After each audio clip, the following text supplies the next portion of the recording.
আপনারা তো অনেক রকম ভাবে কুচো চিংড়ি বা ফুল চিংড়ি রান্না করেছেন, একবার এইভাবে রান্না করে দেখুন। এটার স্বাদ এতটাই অসাধারণ হয় যে এটা দিয়েই সব ভাত খাওয়া হয়ে যাবে। হ্যালো ফ্রেন্ডস, আমি সুমি রান্নাঘরে আপনাদের সবাইকে স্বাগত জানাচ্ছি। আজকে আমি আপনাদের সাথে শেয়ার করব কুচো চিংড়ির একটা সম্পূর্ণ অন্যরকম রেসিপি।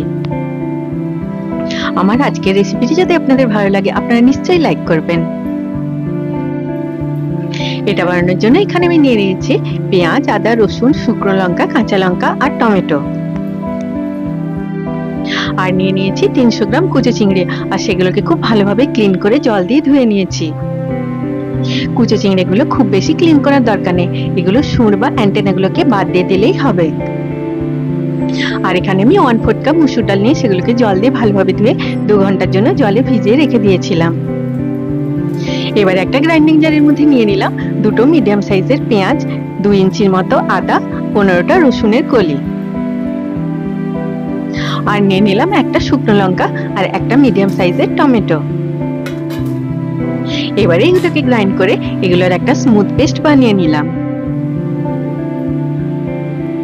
এবারে ওই একই গ্রাইন্ডিং জারের মধ্যে ভিজিয়ে রাখা মুসুর ডালটা নিয়ে সেটার একটা দানাদার পেস্ট বানিয়ে নিলাম। মুসুর ডালের পেস্টটা এরকম দানাদার হলে এই ডিশটা খেতে আরো বেশি ভালো লাগে। এবারে ওই একই গ্রাইন্ডিং জারের মধ্যে নিয়ে নিলাম ক্লিন করে খুব ভালোভাবে ধুয়ে নেওয়া কুচো চিংড়ি বা ফুল চিংড়িগুলো। এবারে এর মধ্যে 3টে কাঁচা লঙ্কা দিয়ে এগুলোর একটা স্মুথ পেস্ট বানিয়ে নিলাম। এই কুচো চিংড়ি বাটাটাকে একটা মিক্সিং বোলের মধ্যে ট্রান্সফার করে নিয়ে দিয়ে দিলাম 1/2 টিস্পুন কালো জিরে, দিয়ে দিলাম 1/4 টিস্পুন হলুদের গুঁড়ো আর 1/2 টিস্পুন নুন, আর দিয়ে দিলাম বেটে রাখা মুসুর ডালটা।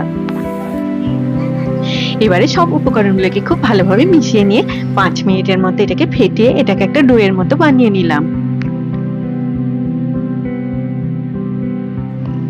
এবার একটা কড়াইয়ের মধ্যে গরম করে নিচ্ছি 2 টেবিল স্পুনের মতো সর্ষের তেল।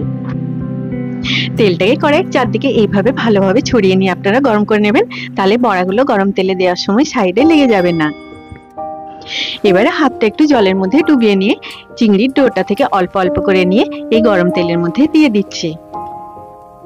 তেলটাকে আপনারা ধোঁয়া ওঠা পর্যন্ত গরম করবেন না, মাঝামাঝি গরম হয়ে গেলে এটার মধ্যে আপনারা বড়াগুলো দিয়ে দেবেন, নয়তো বড়াগুলোর বাইরেটা ব্রাউন হয়ে যাবে কিন্তু ভেতরটা কাঁচা রয়ে যাবে।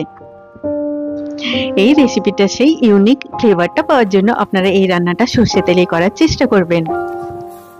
এই বড়াগুলোতে সুন্দর একটা গোল্ডেন ব্রাউন কালার চলে আসা পর্যন্ত মিডিয়াম ফ্লেমে এগুলোকে আমি উল্টে পাল্টে ভেজে নিচ্ছি। বড়াগুলো দেখুন কত সুন্দর ফুলেছে। দেখুন সব বড়াগুলোতে সুন্দর একটা গোল্ডেন ব্রাউন কালার চলে এসেছে। এবারে এগুলোকে আমি তেল থেকে তুলে একটা প্লেটের মধ্যে রেখে নিলাম। এই একইভাবে আমি সব চিংড়ির বড়াগুলোকে ভেজে নিলাম। এই বড়াগুলো শুধু খেতেও খুব সুন্দর লাগে।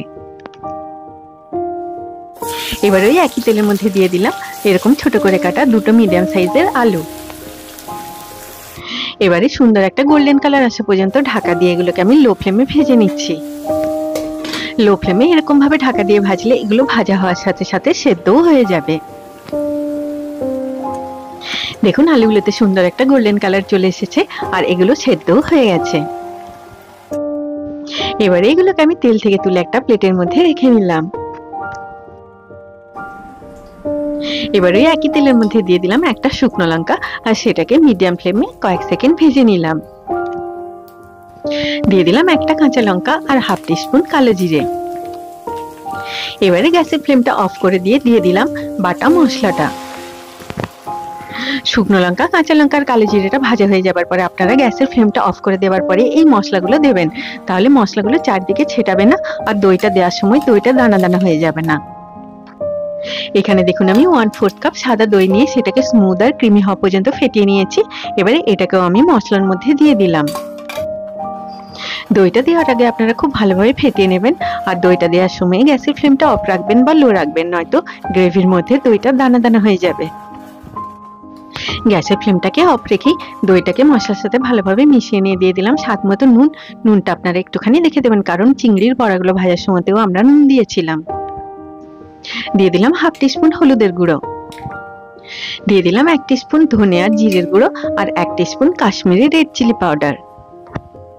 এবারে গ্যাসের ফ্লেমটাকে অন করে দিয়ে সব উপকরণগুলোকে খুব ভালোভাবে মিশিয়ে নিয়ে এটাকে আমি ভেজে নিচ্ছি, যতক্ষণ না এটা থেকে তেলটা আলাদা হচ্ছে আর খুব সুন্দর একটা সুগন্ধ আসছে।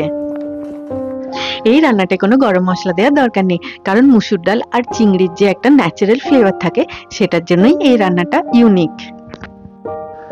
দেখুন মশলাটা খুব সুন্দরভাবে ভাজা হয়ে গেছে আর এটা থেকে একটা দারুণ সুগন্ধ আসছে।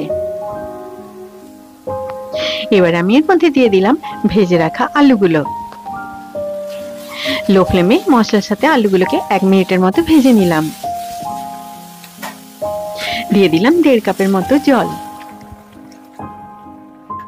সব উপকরণগুলোকে জলের সাথে খুব ভালোভাবে মিশিয়ে নিলাম।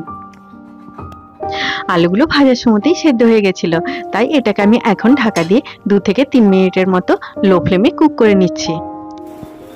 দেখুন 2 মিনিট পরে আলুগুলো গ্রেভিটাকে খুব সুন্দরভাবে অ্যাবজর্ব করে নিয়েছে। আপনারা আমার চ্যানেলটিকে সাবস্ক্রাইব করতে ভুলবেন না আর পাশে থাকা বেল আইকনটি নিশ্চয়ই প্রেস করে দেবেন, তাহলে আমি যখনই নতুন কোনো ভিডিও আপলোড করব তার নোটিফিকেশন ঠিক আপনার কাছে পৌঁছে যাবে। একটু নাড়াচাড়া করে নিয়ে দিয়ে দিলাম ভেজে রাখা চিংড়ির বড়াগুলো।